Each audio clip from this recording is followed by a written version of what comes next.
Michael Hernandez of MLH Media and Valley Fight News, and I'm here today with Royce Butler, the 125 and the 135 champ for SparStar MMA, champion also for the 559 Fights organization, the 135 division. How are you doing today, Royce? I'm doing good, man. Can be any better. How about you? Hey man, I can't complain. Getting to talk to somebody that's done pretty well for himself in his MMA career, and it's definitely been a long time in the making. Have got to talk to you after your last defense over at 559 Fights. Got to talk to you at your last defense at SparStar. So this has been a long time in the making. I'm just glad we're finally Yeah. able to sit down and get everything going. But how are you feeling for this upcoming fight? Your second fight at 125.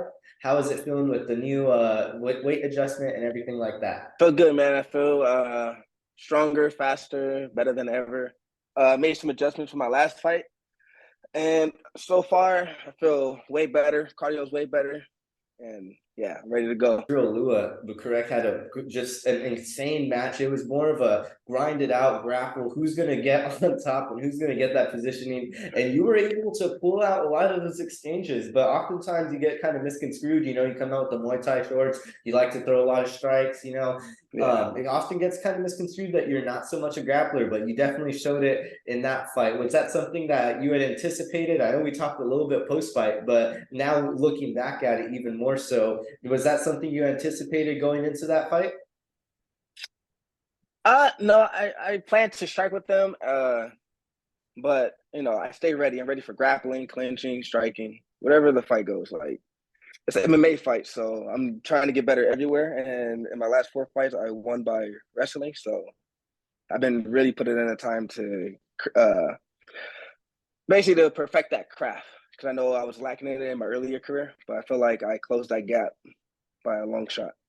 Yeah, you definitely have made some pretty leaps and bounds from your very first matches in your MMA career. Do you feel like a young Royce would have been just absolutely getting mocked away with the new Royce that you have in store for August 5th? Oh yeah, like right now, the way I feel, man, I've been practicing and trying to get a lot better to go pro since like the Drake fight. So ever since that fight, I just been focused on getting stronger, getting more technical, uh, game planning, and just overall getting better to get ready for the guys that are in the pro scene. Yeah.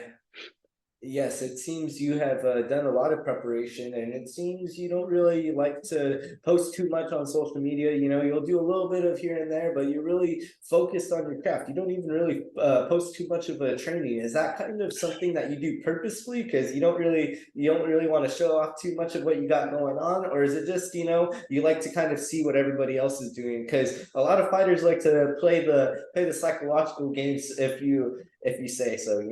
Yeah, I just family time, training, working, and then I like to work in the dark because training in the dark because like once I get in the ring, the light will shine. You guys will see what I've been working on. I don't need to post stuff to show you guys what I'm working on to build confidence. I just work. I know what I'm capable of, and I haven't showed what I'm fully capable of in my fights, and that's the scary part. So we'll see what happens this fight. So you feel you haven't even hit a potential peak. Is there any fight that you really feel was so far your best fight by chance? Was there any fight where you're just like, oh yeah, everything was clicking, all cylinders were just rolling?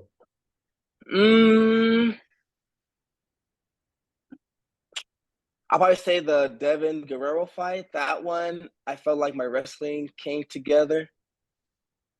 And then I felt like the Drake fight because I feel like that's like one of the toughest guys I fought.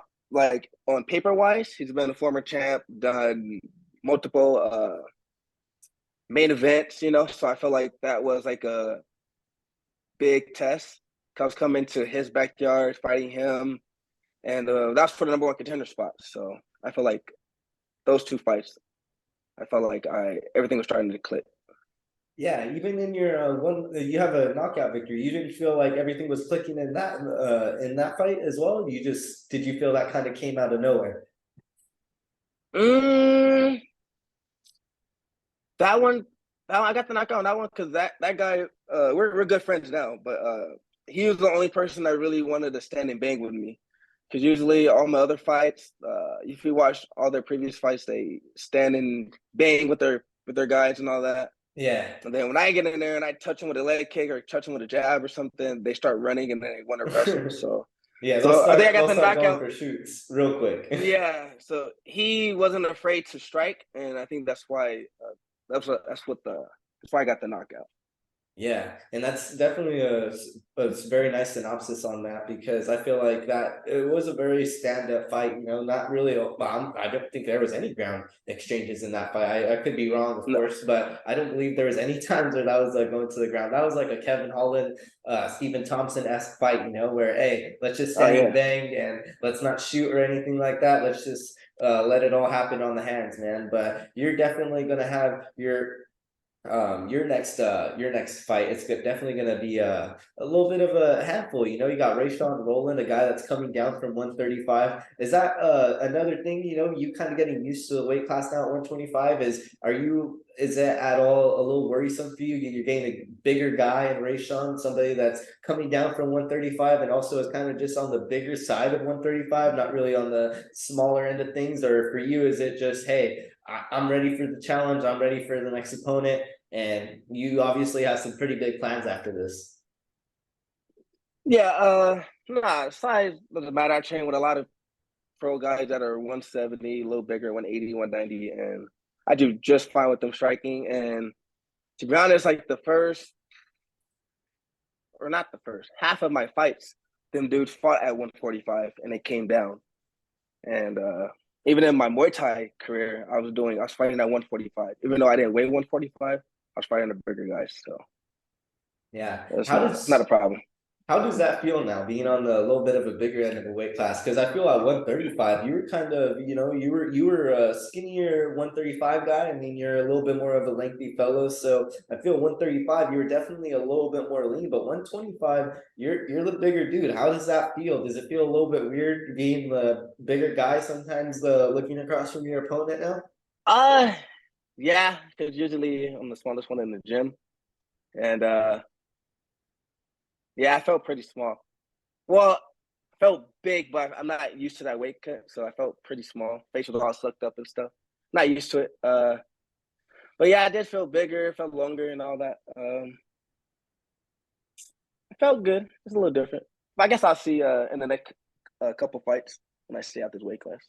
Yeah, because you were planning to go pro after that last fight over at SparStar 54, but got the call from Scott, Michael Gross, and from the guys over at SparStar to defend that title. Here you are. So is the plan still to go pro after this defense? Because I know you were talking a little bit about it after the fight against Lue, that you were most likely going to have to defend the belt at least once, but you were still looking to eventually go pro. Is that still kind of the plan for Royce Too Smooth Butler?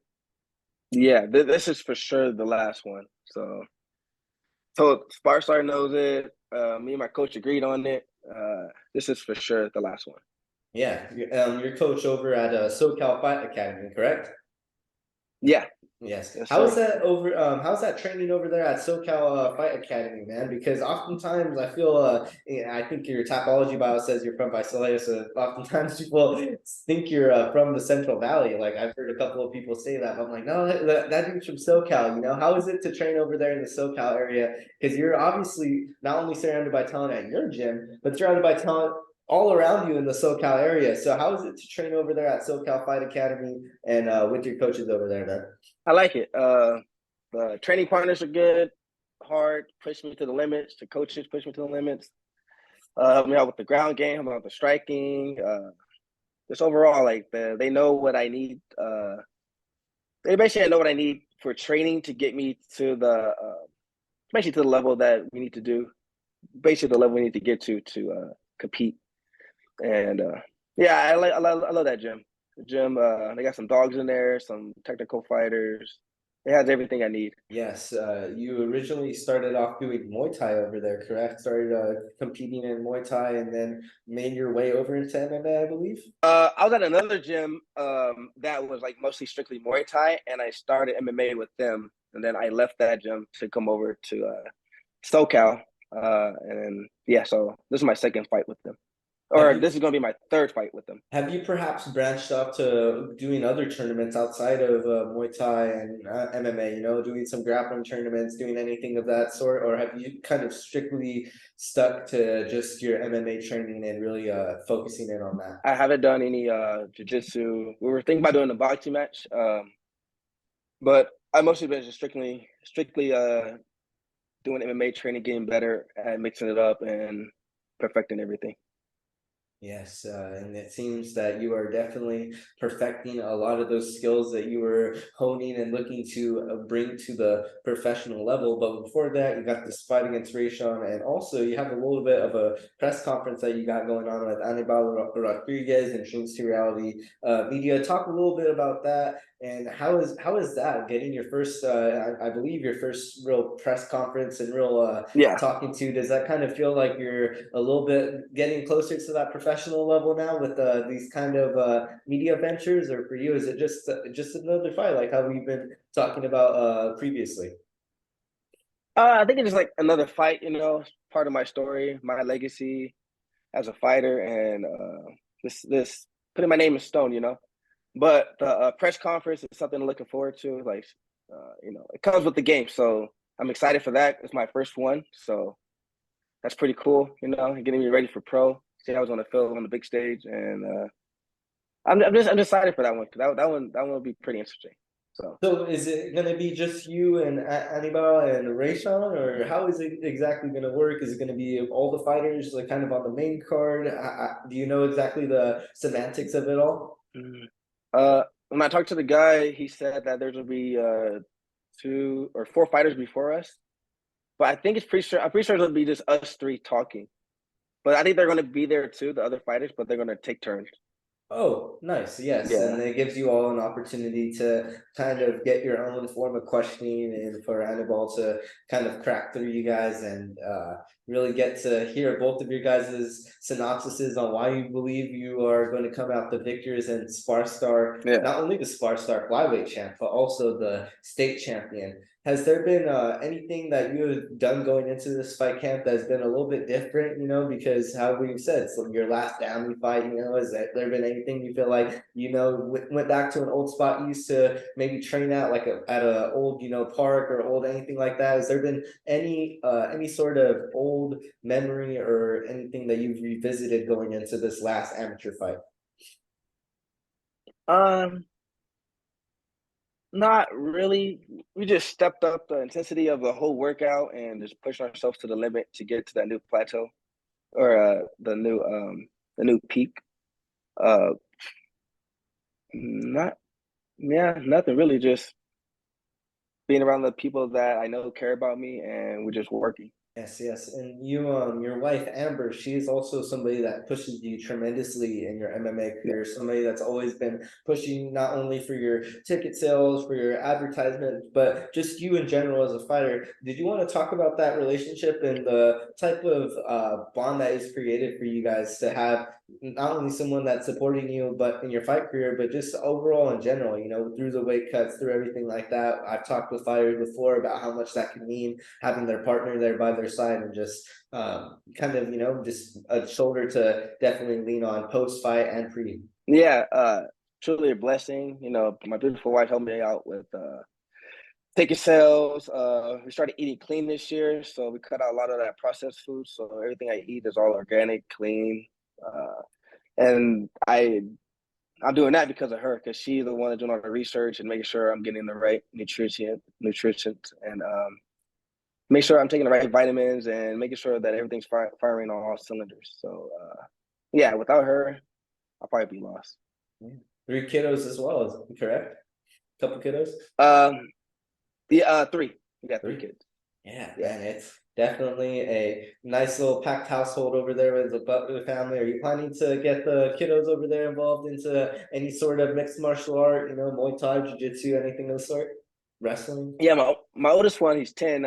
He started doing a little bit of Muay Thai, and now he's doing strictly boxing right now. And my other 2 are 6 and 4. Probably within the next year or two, I'm gonna already have them start rolling, doing jiu-jitsu and stuff like that. Any get the feet wet.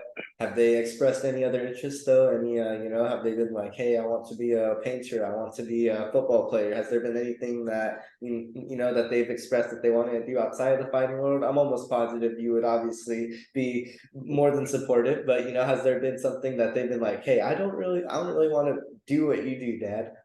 Yeah. I know my daughter wants to do gymnastics. My oldest son wants to play almost every sport: football, basketball, soccer. But I think he loves fighting the most, to be honest with you. And then they all three be sparring at home and stuff. So it's kind of cool to watch them. The old saying goes, man, the apple doesn't really fall very far from the tree at all, So it does Yeah. make sense why that oldest boy of yours is taking a liking to the fight game and has grown to love and enjoy something that oftentimes many people grow a fear of. And I always find that pretty crazy. Is the MMA game? People are so in love with something that many are so often afraid of, and that's something that you have really harnessed the art of. And going into the professional aspect of it is definitely it's pretty cool to see. Especially as someone that's watched your amateur career. I mean, obviously, I was at your Devin Guerrero performance that we were talking about earlier. That was my first fight ever getting to watch you live, and it was quite the performance, man. So it is definitely a pretty cool game to see you climbing up. Do you have a spot where you wanted to go for your possible first professional match? There's a plethora of promotions over here in the California area where you perhaps looking to go out of state. What was the plan for you, my man? I think we were talking about Combate Global, getting signed with them and seeing how that goes, getting signed with them and do a couple fights with them. Yeah, they've definitely Yeah. had a couple of successful people from SparStar transfer over to Yeah. Combate Global, and they definitely have had the plethora of successful lighter weight classes. I feel like they have taken a new sort of role. Back in the day, it was the WEC that was really pumping out a whole lot of those lower weight class athletes, and now we got Combate Global. They're really stepping up their thing. All those guys at 125, 135, 145. I feel we're slowly starting to see a lot of them at that professional level, not only men, Yeah. but women as well. So it is definitely the highlight promotion to go to if you got that connection, my man. So congratulations if you do make it out there to Combate Global. Has there ever been any spot that you ever wanted to fight? Any spot in particular? Because most of your fights have all been in the either Southern California area or Northern California area, to my knowledge. Oh So yeah. has there been any spot, like Florida, we got Washington, Salt Lake City is the UFC destination for this upcoming weekend. Has there been any spot that you've really been like, hey, that'd be an awesome spot to fight at? Yeah, I got three. I think it'll be Vegas, Madison Square Garden, and then I believe Combate, they were saying later this year in Miami. So Yes, they have. They've that, had a that'd be pretty couple dope. of shows over there in Florida, and I feel they always do pretty well over there in Florida. They always have a great turnout, just because Florida loves their MMA. It's a pretty Yeah. crazy state over there, so it does make sense why Florida does pretty well with MMA. UFC, Combate Global, no matter what. Definitely, the Floridians love their MMA over there, my man. So it would be pretty awesome to see you over there in the Florida area, soaking up the sun and just getting a fight in, man. So you were planning to stay at 125 for that. Has there been any sort of push for you to maybe stay at 135 to bulk up, or are you really just planning a 125 and that's the final decision for you? Um, I think I'll probably do 125, and then once I perfect the wrestling, the all the technical little details that I need to get, make it like a second nature and all that. Once I get all that done, then I'll probably move up to 135. Yeah. And it definitely makes sense because at the professional level, you have to get adjusted to that strength that you were talking about, the grappling, especially in the grappling department, because you have people, it's not like the amateur level now where, we Yeah. have people coming in from other areas of the world, but not at all like the professional level where you have Yeah. people from all sorts of arms of the universe coming in and trying to showcase their skills. So definitely making sure that you are honed on all levels and really just I would say well amplified in all areas is definitely the best decision for you. So that will be Yeah. pretty awesome to see you in your pro venture. But any last words that you wanted to go any last words that you wanted to say today, to your sponsors, to anybody that's really pushed you today, or this training camp? I know this has obviously been, as we have stated, a pretty big one. The last amateur fight, it's a pretty big fight for the state title and for the SparStar Yeah. title once again. Has there been anybody that has really been pushing you to the fullest, or anybody that you really want to give a big shout out today? Yeah. My wife pushing me and helping me really push for these ticket sales, helping me with my weight cut, and my coaches and my teammates for believing in me and giving me good work and getting me in shape for this fight.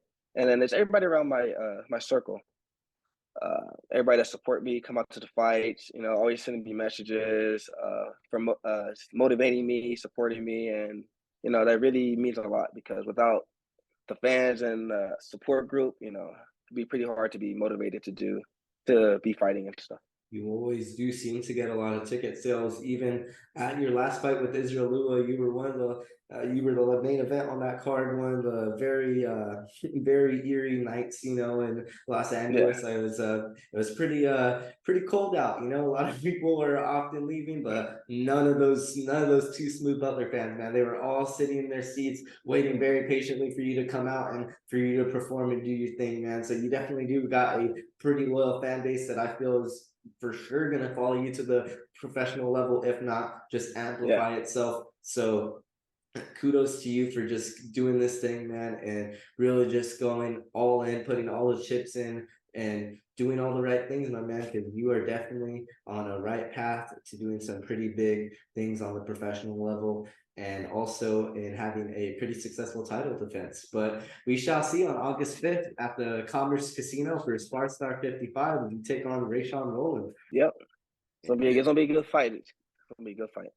Is there any last words that you kind of had for the Slim Reaper? I know you guys are obviously going to have your press conference tomorrow. You're going to speak to him a little bit, but is there any words that you really wanted to solidify forever? In this interview, just saying like, hey, this is one message that I wanted you to know for this fight camp and for me. Nah, I think what I bring to the table, and I know he has a big fan base, a lot of like famous people around him that are pretty popular. So I think we're gonna blow the roof off that place for sure. Yes, it will be a very spectacular night at the Commerce Casino as you and RaeShawn Roland look to compete for that 125 SparStar title, not only for the SparStar promotion, but also for the state as well. So it's going to be a gold-filled evening. You're going to get a Yeah. couple of belts if you end up winning and heading out of there, man. What are you going to do, man? Where are you going to place all these belts? Are you got a case of some sort? Where are you placing all these things? I got 2 cases. I need another case for this belt, and then I don't know if SparStar gives you another belt for winning. I know 559 didn't. You keep the same belts, but I think SparStar gives you another belt and another camel belt. So I probably need 2 more or 3 more cases. Yes, I well, don't at know. least I'm trying. Yeah. I was going to say, at least in the case of Tony Cortez, he was able to acquire multiple belts, and I believe in a couple Yeah. of the other cases of the other guys that have competed for SparStar in the past, they have also received multiple belts. So if you were in line to achieve that victory on Saturday, August 5th, I believe you would receive a second belt. But my word is not the one to go by. So we'll just go by that, man. But hey, man, that Yeah. is all that I'm gonna have for you today, my man. But make sure if you guys have not bought your tickets yet for August 5th, at the SparStar 55 at the Commerce Casino, you guys are gonna go ahead and buy them for this main event. I'm telling you guys, this is a professional level fight that you guys are going to be missing out on if you do not attend this. So make sure you guys buy your tickets now before they sell out. And yeah, man, this is Michael Hernandez of MLH Media and Valley Fight News, and I'm going to be signing out with the one, the only Royce Too Smooth Butler.